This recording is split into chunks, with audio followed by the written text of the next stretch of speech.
Welcome back to MMA Al Dente. I am the guy who has never flossed his teeth.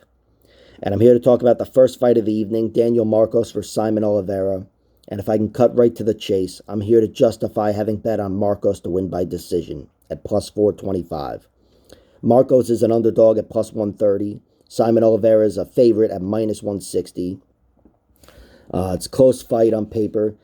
These guys are both Muay Thai fighters, first and foremost, but Saimon Oliveira has gotten away from that. He's just so good with that guillotine choke and an overall solid submission threat that he's more of a submission guy as an MMA fighter. Still, these guys consider themselves to be Muay Thai fighters first and foremost, and that could invite a Muay Thai fight, especially since neither one of these guys is a good wrestler. So, could be interesting. Marcos is 5'7", and Saimon Oliveira is 5'4". As Sherdog would have you believe he's 5'8", but no, he's not. He's 5'4". He's a shorter man, and I feel like I said all this shit last time when he fought Tony Gravely. I don't fucking know. Either way, Saimon Oliveira's got a record of 18-4, 5 TKO victories, 11 submissions, and 2 decisions. Of those 11 subs, 9 of them come in round 1, and of those 11 subs, 7 of them are guillotine chokes. He is a bona fide guillotine specialist. Not that he's Cody McKenzie or whatever. He's a little more well-rounded, in my opinion. But still, he's definitely looking for that guillotine choke first and foremost. He had a big loss, tough loss against Tony Gravely in the UFC. And if you look at all of his losses, they're all to good fighters, at least at the time he fought them. Tough matchups on paper. All of them, aside from Gravely, were Brazilians. And he lost all of them by decision. Every one of them. He's never been finished, and he was really up against it, especially in his last loss before the Gravely fight, when he fought this guy, Ari Farias, who, without mentioning his name, I was referring to yesterday, because that's the guy that beat Luan Lacerda. Well, that's the guy I was talking about, this, solid Brazilian fighter or whatever. That's him, and he's a really good jiu-jitsu guy, and he was working over Saimon Oliveira, and Saimon Oliveira was able to survive, being in the mount, being worked over, being smothered. He didn't gas out, and he was able to hang in there. And between that and the Tony Gravely fight, which Gravely didn't really work for the finish so much there, but I feel like just the overall threats of Saimon Oliveira, especially the guillotine choke, kept him at bay, slowed him down, and made him content to grind out a decision. So overall, I think Saimon Oliveira is a survivor. I think if he loses, it's going to be by decision, and that lends itself to why I feel comfortable picking Marcos to win by decision, or betting on it anyway.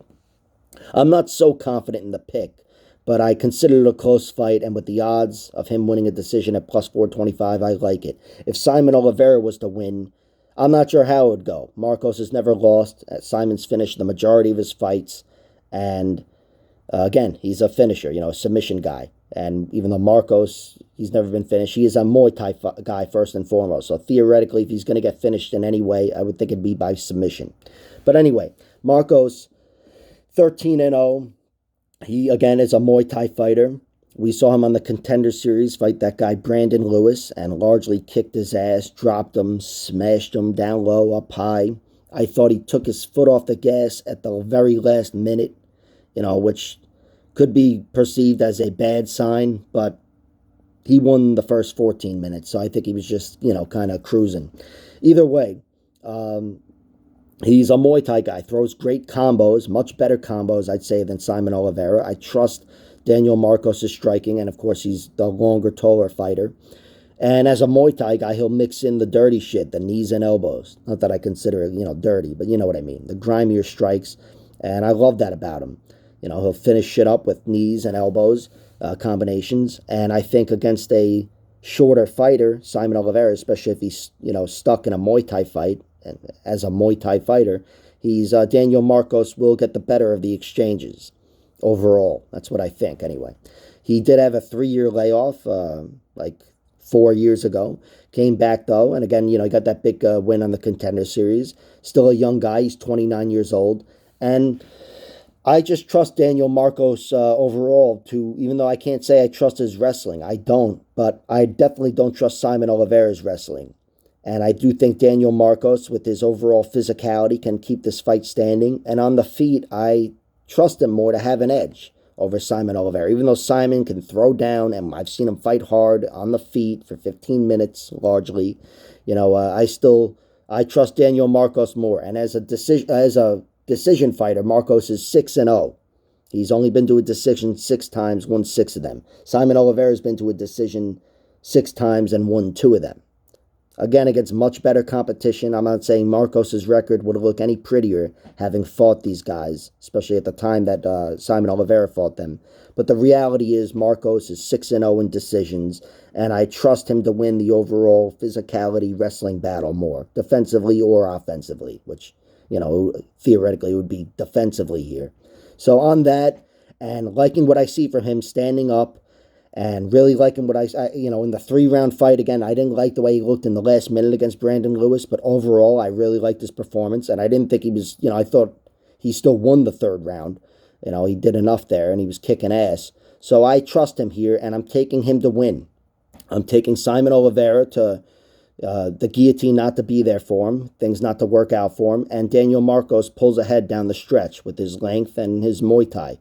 Daniel Marcos by decision, plus 425. You could get Saimon Oliveira by submission at plus 650, which I put a sprinkle on that. Again, 9 of his 11 sub-wins come in round 1. And but really, this is one where if you have a lean, you bet on the money line.